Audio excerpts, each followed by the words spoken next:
তোমাদের কাছে। চলো আবার একটা লিখে নিয়ে চলে এলাম, আশা করি তোমাদের ভালো লাগবে।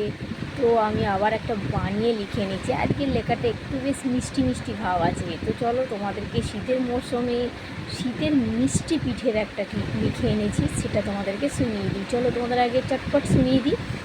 আমরা দুটি ভাই খেজুর গাছে যাই, খেজুর গাছে উঠে দেখি রস ঝুলছে ভাই, নিচে দেখি গুড় ফুটছে, মন খারাপ ভাই তাই, শীত পড়েছে পিঠের হদিস নাই।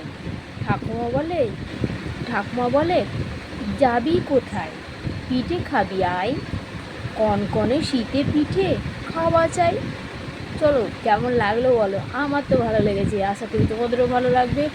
লাইক কমেন্ট শেয়ার করতে একদমই ভুলো না, অবশ্যই লাইক কমেন্ট শেয়ার করো। আর সবাইকে রাধে রাধে। সবাই সুস্থ স্বাভাবিকভাবে ভালোভাবে কাজ করো, প্ল্যাটফর্মে এসেছো কাজ করার জন্যে, মন দিয়ে কাজ করো, কাজ করে নিজেদের মন ভালো রাখো। আর সকল পরিবারকে, যে যার পরিবারে যেখান থেকে কাজ করছো কিনা তাদের পরিবারকেও তারা সবাইকে ভালো রেখো, ভালো থেকো। রাধে রাধে।